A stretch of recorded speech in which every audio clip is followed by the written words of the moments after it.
Hello and welcome to my next video. Today I'm going to be telling you the secrets, the things that they don't tell you about the exam when you sign up for it. All right, so stay with me. You'll find out some excellent little bits of information. Now straight away I'm going to put you to the test to make my point. Have a look at this sentence. You absolutely must not smoke in here, it is forbidden. Or you absolutely should not smoke in here, it is forbidden. Which one do you think it is, must or should?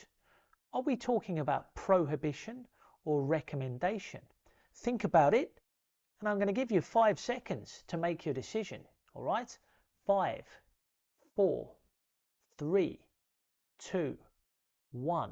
Time. Okay. It is. You absolutely must not smoke in here. Why? Because this is prohibition and we use must not for prohibition. That is a piece of grammar you need to know. Yeah. Next grammar point. If I were you, I would know my grammar inside out. Or if I am you, I would know my grammar inside out. Is it were or am? All right. Are we talking about a real possibility? Or are we talking about something imagined, something hypothetical? I'm giving a bit of advice here, but is this very real or is this more imaginary?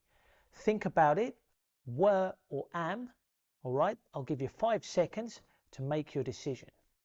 5, 4, 3, 2, 1. Time. It was if I were you, I would. That is the second conditional. Another key grammar point that you need to know if you are going to sign up for this PET preliminary exam. Don't sign up for the exam if you don't know that grammar. Next and final point. This time we're going to look at vocabulary. Put yourself to the test. All right. Look at this sentence. I get out very well with my brother. We have a great relationship. Or I get on very well with my brother. We have a great relationship. Are we going to use out or on? This depends on your knowledge of phrasal verbs, vocabulary at B1 level. This you would need to know again. So think about it. I'll give you 5 seconds. Yeah, 5 seconds to think about it. 5, 4, 3, 2, 1. Time. Right. It is. I get on with my brother very well. So my point of this little exercise is you need to have the grammar and the vocabulary down before you sign up for the exam. All right. Here on the screen next to me you can see a list of the typical B1 grammar points. These you need to know. Do not sign up for the exam if you don't have these grammar points down in your head. The same with B1 vocab. You'll find that in any B1 book. This next point is key for the exam. Leading on from what I was saying, the exam is about 70% knowledge and 30% strategy. If you don't have the knowledge, no matter how good your strategy, your exam strategy is, you will not pass. So build up that knowledge and then you can start practicing your exam technique and strategy, and that is like the icing on the cake.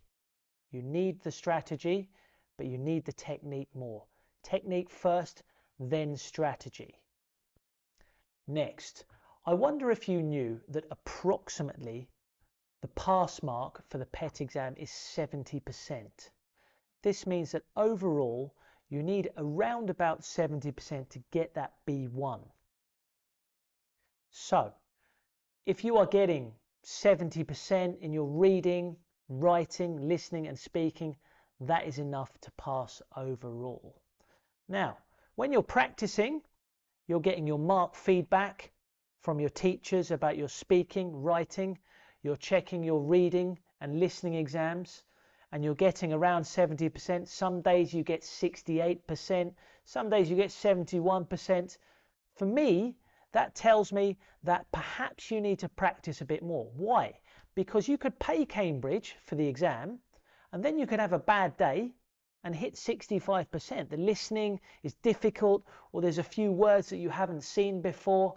So for me, the implication here is you must be absolutely ready for the exam. If 70% is the magic number for the pass, for me, 80% is the magic number to sign up. Why? 80% leaves you a margin of error, a good 10%. So if you're getting 80% overall, you're more than ready. You have a bad day with the listening, the reading, you mess up your words when you're speaking, maybe you're a bit nervous, you get 75, you've still got that margin for error, you can still pass and come away with that B1 certificate.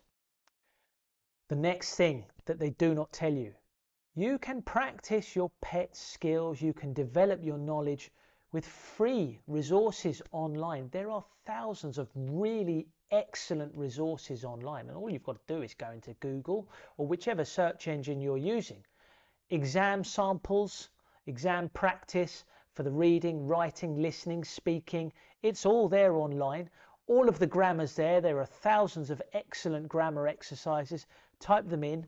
So you don't have to spend loads of money on lots of different books to improve your knowledge and help develop your strategy and your technique, your overall B1 knowledge. You can do a lot of it for free. You can do a lot of it yourself by being independent, focused, determined. So make use of the online resources. There are some excellent resources. And of course, with the speaking and the writing, if you need a bit of extra help, feel free to sign up with us. Okay, we have individual and group classes where we can help you, push you, maybe break down that barrier that's just stopping you from getting to 70, 80%. All right, so make the most of your free resources, but ask for help if you need and let us know. Now, if we look at this example here, you will see in letter A, you've got the words notes and experiment, which are in the text in 5. But 5 says you need to have your notes with you to help you do the experiments, not write notes. So in fact, that is not correct. Although the vocabulary is similar, the idea is different. Have your notes is not the same as write notes. So if we look further down at C, this idea matches better. Students need to look at previous work while doing an experiment. That is just one example of a trick or a distractor there designed to confuse you. So you need to be ready for that. Have your hat on, yeah, have your distractor hat on. Make sure that you know that you're going to see that and be ready. Be suspicious if you see the same vocabulary. All right. Now, this knowledge will take you up to B2, C1 and so on. This is something Cambridge love to do. And why do they do it? To check that you have fully understood and you're not just taken in by a similar word or a similar phrase. Last in the key things that they do not want you to know, and part of your exam strategy when you've got all the knowledge accumulated, if in doubt, eliminate. As I said, Cambridge has a lot of questions with multiple choice. We've watched game shows, we've watched Who Wants to Be a Millionaire. Why not get it down to a 50-50? You don't always know exactly the right answer, but sometimes you can decide that 3 answers cannot be correct, which leaves you with a 4th option. All right? Follow this technique. Let's have a look at this text. Let's have a look at 25. The sides of the car, a mixture of natural materials from plants as well as other recycled materials. Is it going to be store, involve, collect, or contain? Let's start eliminating according to context. All right. Collect. Collect means gather. All right. The side of a car is not going to go around gathering things, so we can eliminate that. Now we've got 3 possibilities. Involve.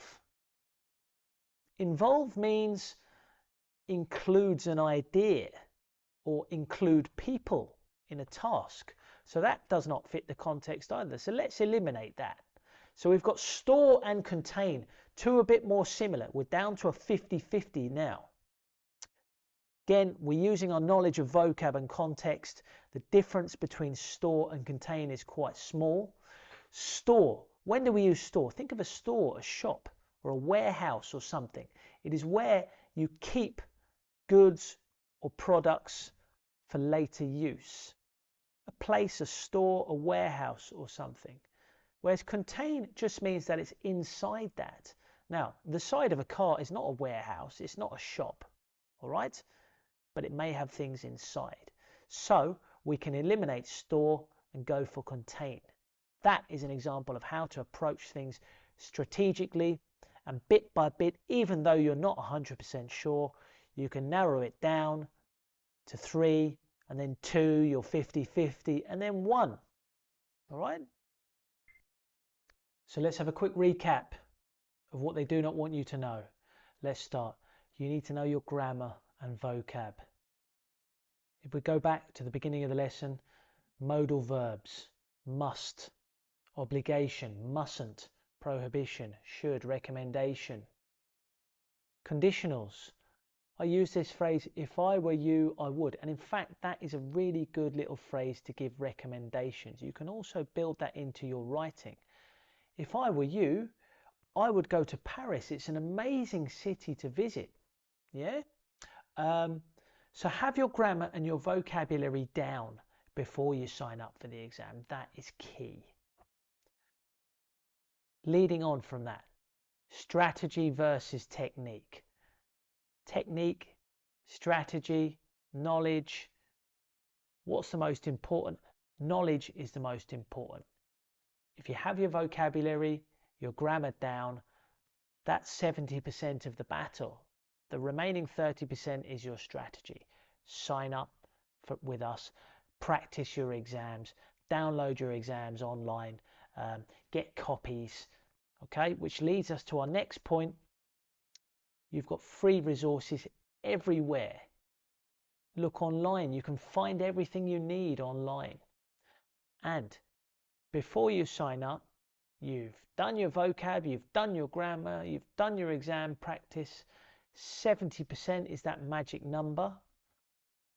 If you're going to sign up for the exam, my recommendation, my personal recommendation, is that you be hitting 80% in your practices, giving you that margin for error. Last point is the distractors, the little tricks in the questions, as we've just seen, where you've got different options and you have to choose one. You've got maybe vocabulary which is similar in the answer to the question, but the meaning is not exactly the same. So be careful when you see similar ideas. Similar is not the same. And the ultimate point, when you're doing the multiple choice, eliminate, get down to your 50-50 so you reduce the chance of making a mistake, and then you can choose your final option. So that is everything. And my little bonus for this session is the use of get on. A great verb if you're talking about relationships. I get on very well with my brother. In other words, I have a really good relationship with my brother. I don't get on with my sister. We don't have a good relationship. If you can build that in to your speaking or your writing, you're going to impress the examiner. So that's my little language bonus for today. Go ahead and try and use it. Who do you get on with? Who do you not get on with? See if you can find a way to build that into the exam. And those are some of the things that they do not want you to know about the exam. I hope this has been helpful for you. For me, these are really key things to have in mind when you're going to sign up for the exam. So I wish you the best of luck. I hope it's been useful. Yeah, I look forward to seeing you in our next class, Wednesdays at 8 o'clock, or just watch another one of our videos if you want tips. And of course, if you like this video, sign up, set your notifications, give us a like. And if you think that you need a bit of extra help, you need that push in the right direction, we've got one-to-one classes and group classes. So get in touch with us. All the best, guys.